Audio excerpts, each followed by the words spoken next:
Dalton's testimony false. Girl named on stand says. Atlanta, Georgian, August 9th, 1913.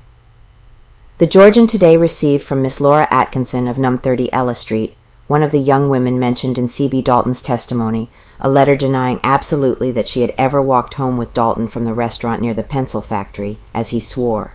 Here is Miss Atkinson's letter in full. Editor The Georgian.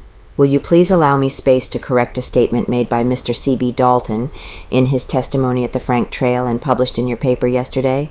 In answer to a question from Mr. Rosser as to whether he ever went to the pencil factory with anyone except Miss Daisy Hopkins, he said yes. He used to go to the Busy Bee and wait for the factory to close to walk home with the girls, and gave my name as one of the girls. His statement, as I read it in your paper, impressed me as being intended to convey to the minds of those heard it, and of course all who read it, the idea that I was working at the factory at the time he says he went there, and that he was in the habit of wailing home with me. I have no desire to make any derogatory remarks about Mr. Dalton, but in justice to myself and my good name, I certainly do feel it my duty to say that his statement concerning me is false, and he had not the slightest ground whatever for making it, and no right to use my name in any way in his testimony. I have known him only about 6 months, and have never been in his company but 3 times.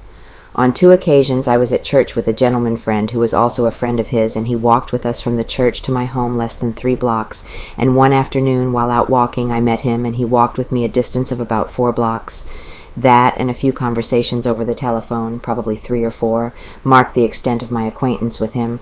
I worked at the pencil factory exactly 2 days the 2nd week in July, last month, and did not even see Mr. Dalton on either one of those days.